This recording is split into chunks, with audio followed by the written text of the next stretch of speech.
Hello, അസ്സലാമു അലൈക്കും.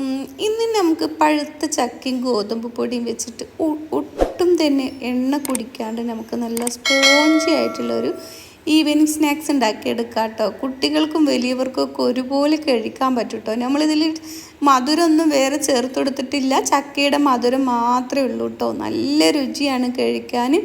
എല്ലാവരും ഇതുപോലെ ഒന്ന് ട്രൈ ചെയ്ത് നോക്കാം. അപ്പം ഞാനിതാ ഇതുപോലത്തെ ചക്ക ഞാൻ കുറച്ചെടുത്തിട്ടുണ്ട്. നമുക്ക് എത്ര വേണോ അതിനനുസരിച്ച് ചക്ക എടുക്കാം കേട്ടോ.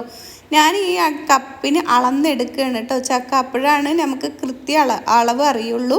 അപ്പോൾ ഇതാ ഞാൻ ഈ കപ്പിന് 2 കപ്പ് ചക്ക ഞാൻ എടുത്തിട്ടുണ്ട് കേട്ടോ. അത് നമുക്ക് മിക്സിയുടെ ജാറിലേക്ക് ഇട്ട് കൊടുക്കുന്നുണ്ട്.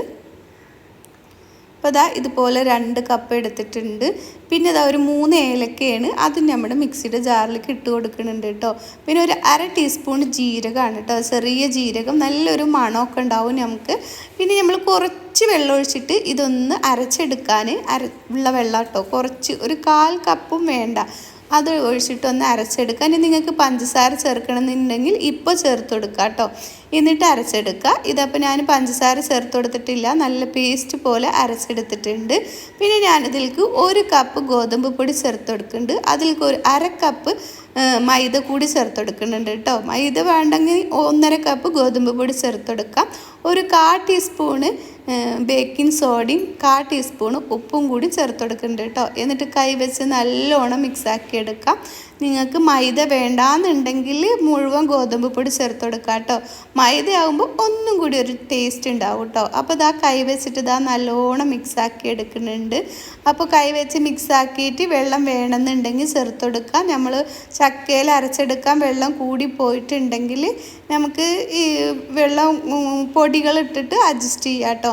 ഇപ്പോൾ ഞാനിതിൽ വെള്ളം കുറവാണ്, അപ്പോൾ ഞാൻ കുറച്ച് വെള്ളം കൂടി ചേർത്ത് കൊടുക്കുന്നുണ്ട്. ഒരു 2-3 ടേബിൾ സ്പൂൺ വെള്ളം കേട്ടോ.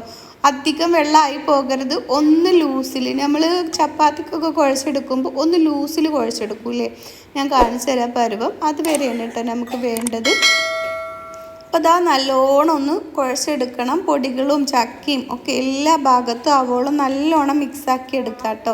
അപ്പോൾ അതാ ഇനി നമുക്ക് വെള്ളം വേണ്ട, ഇത്രയും വെള്ളം മതിയാകും കേട്ടോ. ഇതുപോലെയാണ് നമുക്ക് ലൂസ് വേണ്ടത്. നല്ലോണം ഒന്നും ഇങ്ങനെ അടിച്ചെടുക്കാം കേട്ടോ. എല്ലാ ഭാഗത്തും ഒന്ന് ആവാൻ വേണ്ടിയിട്ട് 1 മിനിറ്റ് ഇതുപോലെ ഒന്ന് അടിച്ചെടുക്കാം. ഇത്രയും വെള്ളം മതി കേട്ടോ. ഇതുപോലെയാണ്, നമ്മൾ കയ്യിലൊക്കെ ഒട്ടിപ്പിടിക്കും, ഇതുപോലെ മതി. ഇനി നമ്മളിത് റെസ്റ്റ് ഒന്നും ചെയ്യുന്നില്ല. നമ്മളിത് ആ പാന് വെച്ചിട്ട് വെളിച്ചെണ്ണ ഓയിലോ എന്താച്ചാൽ ഒഴിച്ചു കൊടുക്കുക. പിന്നെ നമ്മൾ കുറച്ച് വെള്ളം ഒരു പാത്രത്തിൽ വെച്ച് കൊടുക്കുക കേട്ടോ. നമ്മുടെ കയ്യിൽ ഇത് ഒട്ടി പിടിക്കുന്നതിനാണ്. ആദ്യം വെള്ളത്തിൽ കൈ നനച്ചിട്ട് നമുക്കിത് ഉരുട്ടിയെടുക്കാനാണ് കേട്ടോ. ആദ്യം നമ്മുടെ എണ്ണ നന്നായി ചൂടായിട്ടുണ്ടോ എന്നൊന്ന് നോക്കി വെക്കുക. ഇപ്പോൾ ഇതാ നല്ലോണം ചൂടായിട്ടുണ്ട്. ഇനി കൈ വെള്ളത്തിൽ ഇങ്ങനെ ഒപ്പിയതിന് ശേഷം നമ്മളിതിൽ നിന്ന് ഓരോ ഉരുള നിങ്ങൾക്ക് എത്ര വലിപ്പം വേണോ അതിനനുസരിച്ച് എടുക്കുക. ഞാൻ കുറച്ച് എണ്ണ ഒഴിച്ചിട്ടുള്ളൂ കേട്ടോ. ഇത് മൊത്തത്തിലെടുത്തിട്ടും ഈ എണ്ണ ബാക്കിയാണ് കേട്ടോ പൊരിച്ചെടുത്തിട്ടും. അപ്പോൾ ഇതുപോലെ നിങ്ങൾക്ക് വലിപ്പത്തിനനുസരിച്ച് ഒന്ന് ഉരുട്ടിയിട്ട് കൊടുക്കുക കേട്ടോ. അപ്പോൾ കയ്യിലൊട്ടി പിടിക്കുക തോന്നുമ്പോൾ കൈ ഒന്ന് വെള്ളം നനച്ച് കൊടുക്കുക. അപ്പോൾ ഇത് കയ്യിൽ ഒട്ടിപ്പിടിക്കുന്നുണ്ട്, അപ്പോൾ ഞാനൊന്ന് വെള്ളം നനച്ചെടുക്കുന്നുണ്ട്. അപ്പോൾ ഒട്ടിപ്പിടിക്കില്ല കേട്ടോ. എന്നിട്ട് ഇതാ ഇതുപോലെ ഒന്ന് ഷേപ്പാക്കി കൊടുക്കുക. എന്നിട്ട് നമുക്ക് ഇതുപോലെ ഇട്ട് കൊടുക്കുക കേട്ടോ. എന്നിട്ട് നല്ലോണം എണ്ണ ഒഴിച്ചിട്ടുണ്ടെങ്കിൽ നമുക്ക് എണ്ണ ഇതുപോലെ കോരി ഒഴിച്ചു കൊടുക്കേണ്ട ആവശ്യമില്ല.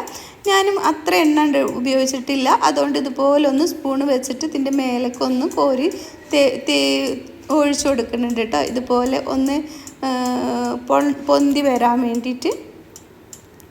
അപ്പോൾ ഇതാ നമ്മളിതുപോലെ ഒന്ന് പൊന്തി വന്നതിന് ശേഷം നമുക്കിത് മറിച്ചിട്ട് കൊടുക്കാം. അപ്പോൾ എല്ലാ ഭാഗവും ഒന്ന് ഗോൾഡൻ ബ്രൗൺ ആക്കി എടുക്കണം. പിന്നെ മീഡിയം ഫ്ലെയിം ഇട്ട് കൊടുക്കണം കേട്ടോ. ഫ്ലെയിം കൂട്ടിയിട്ട് കൊടുത്തിട്ടുണ്ടെങ്കിൽ ഉള്ളിൽ വേവില്ല, ഉള്ളിൽ മിണുമിണുപ്പായി പോകും. ഇതുപോലെ മീഡിയത്തിലിട്ടിട്ട് നമുക്ക് പതിയെ കുക്ക് ചെയ്തെടുക്കണം കേട്ടോ. എളുപ്പത്തിൽ അങ്ങോട്ട് പുറം ഭാഗം കരിപ്പിച്ചെടുത്തിട്ടുണ്ടെങ്കിൽ ഉള്ളു വെന്തിട്ടുണ്ടാവില്ല. അപ്പോൾ അതിനനുസരിച്ച് ഫ്ലെയിം ഇട്ടിട്ട് ഒന്ന് വേവിച്ചെടുക്കുക കേട്ടോ. നല്ല ടേസ്റ്റാണ്. അപ്പോൾ ഇതാ കണ്ടല്ലോ, എല്ലാ ഭാഗവും നല്ല ബ്രൗണായി വന്നിട്ടുണ്ട്. ഇനി നമുക്കിത് കോരിയെടുക്കാം. കണ്ടോ, ഒട്ടും തന്നെ എണ്ണ കുടിച്ചിട്ടില്ല. നമ്മൾ ആ എണ്ണ അങ്ങനെ തന്നെ ഇരിപ്പുണ്ട് കേട്ടോ. അപ്പോൾ ഒട്ടും എണ്ണ കുടിക്കൂല. ഇതുപോലെയാണ് നിങ്ങൾ ഉണ്ടാക്കിയെടുക്കുന്നുണ്ടെങ്കിൽ കേട്ടോ. ഉണ്ടല്ലോ, അതേപോലെ തന്നെ നമ്മുടെ എണ്ണ ബാക്കി വന്നിട്ടുണ്ട്. ബാക്കിയുള്ളത് നമുക്കിതുപോലെ ഒന്ന് ഉരുട്ടിയിട്ട് കൊടുക്കാം.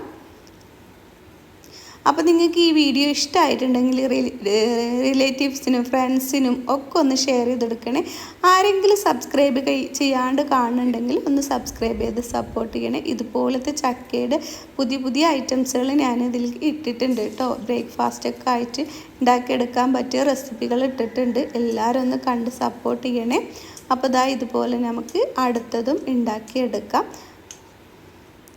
അപ്പോൾ രുചികരമായ ഈ ഭക്ഷണം നിങ്ങളൊന്നും മക്കൾക്കിപ്പോൾ വീട്ടിൽ സ്കൂളൊന്നും ഇല്ലാണ്ടിരിക്കല്ലേ, ചക്കയൊക്കെ കിട്ടുമ്പോൾ ഇതുപോലെ ചക്ക കഴിക്കാത്ത മക്കൾക്ക് ഇതുപോലെയൊക്കെ ഉണ്ടാക്കി കൊടുക്കട്ടെ. ഇവിടെ ദാ ഒരു എണ്ണം പോലും ചക്കയൊന്നും കഴിക്കൂല കേട്ടോ. അപ്പോൾ ഞാൻ ഇതുപോലെയൊക്കെ ഓരോന്ന് ഉണ്ടാക്കി കൊടുക്കാറാണ്. അപ്പോൾ എല്ലാവരും ഇതുപോലെ ഒന്ന് ട്രൈ ചെയ്ത് നോക്കുക. അപ്പോൾ അടുത്ത വീഡിയോയുമായി വീണ്ടും കാണാം. അസ്സലാമു അലൈക്കും.